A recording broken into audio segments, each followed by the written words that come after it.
नमस्कार, मैं सुनील पांडे, आप देख रहे हैं भारत 17। जैसा कि राष्ट्रीय कवि अनीस गर्ग, डॉक्टर अनीस गर्ग हमारे साथ उपस्थित हैं। जानते हैं अनीस गर्ग से।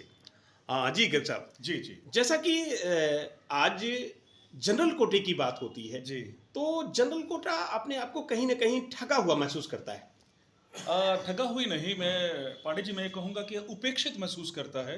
जी। आज जब सभी जातियों की बात होती है, आरक्षण की बात होती है, देखिए पुराना एक कैलकुलेशन था, उसमें अगर जाति के आधार पर या हम कहें कि मज़हबों के आधार पर कुछ आरक्षण चलते थे, ठीक है। लेकिन आज मुझे लगता है कि जो आरक्षण होना चाहिए वो आर्थिक स्तर पर होना चाहिए, आर्थिक आदमी की स्थिति देखकर होना चाहिए, परंतु आज सामान्य वर्ग सबसे ज़्यादा ठगा हुआ, बिल्कुल सही शब्द आपने इस्तेमाल किया, और उपेक्षित अनुभव कर रहा है।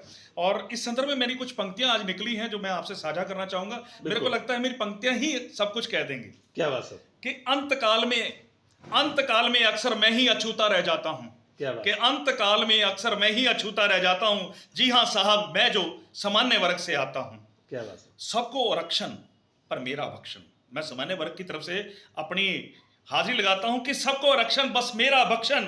सब जीवित हो उठते हैं, बस मैं ही मर जाता हूं। जी हां साहब, जो मैं सामान्य वर्ग से आता हूं। क्या बात है?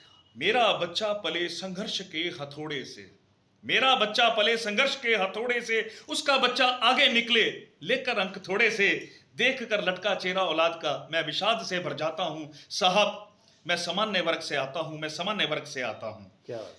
जाति गणना यानी वोटों की छंटनी करना, जाति गणना यानी वोटों की छंटनी करना, फिर सरकारी मलाई एक तरफा करना।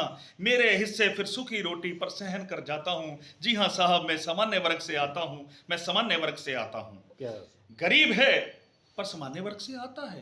ठीक ये गरीब है पर सामान्य वर्ग से आता है। पैदा होने वाला बच्चा उसी दिन मर जाता है। हर कुर्सी पर लिखा आरक्षण देख कर डर जाता हूं। जी हां साहब, मैं सामान्य वर्ग से आता हूं, मैं सामान्य वर्ग से आता हूं। और दो पंक्तियां मैं और निवेदित करता हूं कि मेरे प्रमाण पत्र तब झूठे पड़ जाते हैं। मेरे प्रमाण पत्र तब झूठे पड़ जाते हैं। पैराशूट से आकर जब वो अफसर बन जाते हैं। कि पैराशूट से आकर जब वो अफसर बन जाते हैं। सामान्य भी जब हो जाए अमान्य, सामान्य भी, जनरल भी, सामान्य भी जब हो जाए मान्य, फिर मैं उसी अफसर के नीचे चपरासी बन जाता हूं। जी हां साहब, मैं सामान्य वर्ग से आता हूं, मैं सामान्य वर्ग से आता हूं। आखिरी पंक्ति निवेदित करता हूं कि त्याग भावना सारी, यहां मेरा तंज देखिएगा, कि त्याग भावना सारी जनरल कोटे के हिस्से आती है। क्या बात? त्याग भावना सारी जनरल कोटे के हिस्से आती है। तरस खाने पे सीता भी यहाँ अपहरण हो जाती है। क्या बात? प्रभु अगले जन्म मोहे आरक्षण दीजो, प्रभु अगले जन्म मोहे आरक्षण दीजो, बस यही दुआ कर पाता हूँ। जी हाँ साहब, मैं सामान्य वर्ग से आता हूँ, मैं सामान्य वर्ग से आता हूँ। बड़े दुख से, बड़े विषाद से कहता हूँ कि मैं सामान्य वर्ग से आता हूँ, मैं सामान्य वर्ग से आता हूँ। Thank you sir.